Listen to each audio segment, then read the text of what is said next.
मसीह की। तब यहाँ पर लिखा, तब बालाक ने, मतलब उस देश का राजा ने, तब बालाक ने बिलाम से कहा, तूने मुझसे क्या किया है? मैंने इतना बलिदान चढ़ाया, इतने वेदियां बनवाई, इतना पैसा खर्चा किया, फिर भी तूने उनको श्रापित नहीं किया। तू उनके लिए आशीष बोल रहा है। हालेलुया। तो इस्राएलियों के संग कौन था? कौन था? यीशु मसीह, यहोवा परमेश्वर था। और जब ये श्राप की, मतलब बलिदान चढ़ाया श्राप के लिए, तो परमेश्वर ने उस श्राप को क्या किया? आशीषों में बदल दिया। आप समझ जाओगे तो कभी भटकोगे नहीं यीशु मसीह के नाम। मेरा तो कोई तैयारी नहीं है कि मुझे ये बोलना है, ये आपके लिए परमेश्वर बोल रहा है। वो श्रापित करने के लिए बुलाया था ना, लेकिन श्राप को क्या किया परमेश्वर ने? आज लोग आपको बोलते हैं नाश हो जाए, श्रापित हो जाए, ऐसा हो जाए, वैसा हो जाए, ये हो जाए। मैं कह रहा हूँ, अगर मसीह में चल रहे हो, पवित्रताई में चल रहे हो, खराई में चल रहे हो, प्रार्थना में चल रहे हो, संगति में बने हो, अगुए के अधीन हो, हालेलुया, तो वो श्राप जो दे रहा है, वो श्राप आपके ऊपर नहीं लगेगा, परंतु वो आपके पास आते आते परमेश्वर उसे आशीष में पलट देगा। समझ में आ रहा है नहीं? क्यों? क्योंकि परमेश्वर आपको छुड़ा लिया है उस मिस्र की दशा से, और अब स्वर्ग की ओर लिए जा रहा है। कहाँ लिए जा रहा है वो?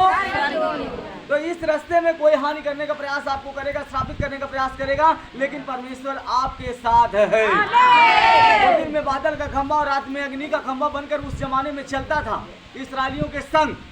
हालेलुया।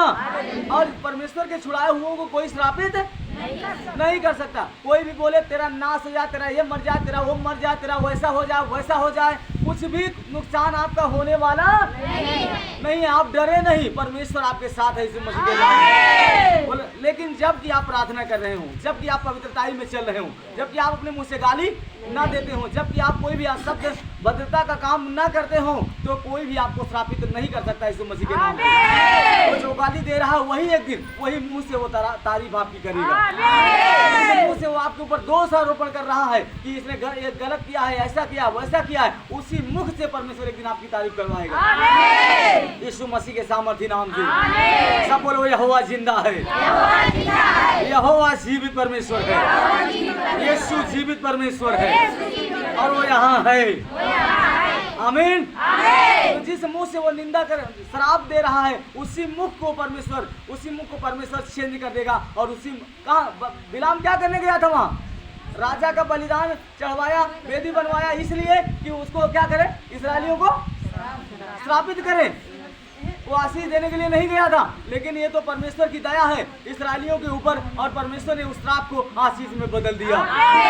आज कोई भी हथियार आपके लिए बना रहा है, आपको श्रापित करने के लिए, आपको घात करने के लिए, आपको नुकसान पहुंचाने के लिए, मैं कह रहा हूं, अगर पवित्रताई में आप चल रहे हो, प्रभु के वचन को आप मानते हो, प्रार्थना करते हो, संगति में बने हो, तो वो हर एक चीजें विफल हो जाएंगी और आप आशीष में बदल जाओगे।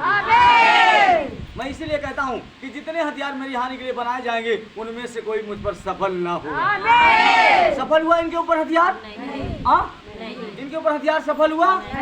वो बालाक जो एक राजा था, जो एक अविश्वासी राजा था, वो श्रापित करने के लिए बुलाया, लेकिन उसका श्राप इस्राएलियों को बनाने दिया परमेश्वर ने। और ऐसे नहीं कि ऐसे ही बोलता श्राप बोल दिया, वो बलिदान भी 7 वेदियां बनाई, उस पर बड़े बड़े बलिदान, बछड़ों का बलिदान उसने चढ़ाया, मेढ़ों का बलिदान चढ़ाया, फिर भी इस्राएलियों के ऊपर श्राप नहीं आया। समझ में आ रहा आपको? बोलो यीशु मसीह की। फिर भी उनके ऊपर श्राप नहीं आया। मैं कह रहा हूँ आपके ऊपर भी नहीं आएगा।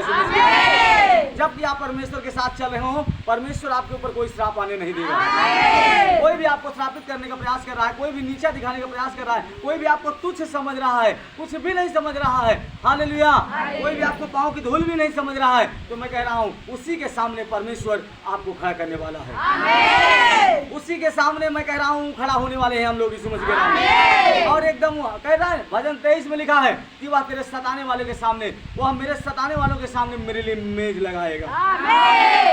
क्या करेगा वो? किसके सामने? हालेलुया। क्या करेगा वो? भजन 23 में लिखा है कि मेरे सताने वालों के सामने, यहोवा मेरे सताने वालों के सामने मेरे लिए मेज लगाएगा। समझ जाओ, क्या लगाएगा वो? मेज लगाया कि नहीं इस्राएलियों के लिए?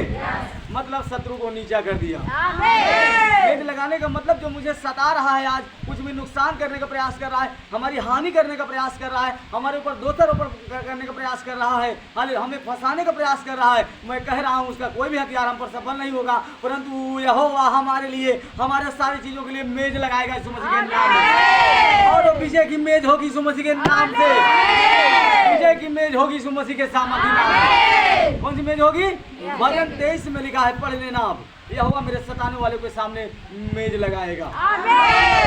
मेज लगाएगा। वो क्या करेगा? मतलब मेज ऊंचाई पर आपको कर देगा यीशु मसीह के नाम से। बोलो यीशु मसीह की। तो अपने जीवन से पाप मत करें, व्यभिचार मत करें, झूठ मत बोले, चोरी मत करें, कुछ भी गलत कार्य करने का प्रयास न करें। अब संसार कौन चल रहा? हालेलुया। बोलो यीशु मसीह की। हालेलुया। हाथ में बोलो हालेलुया, हालेलुया, हालेलुया। बोलो यीशु मसीह की।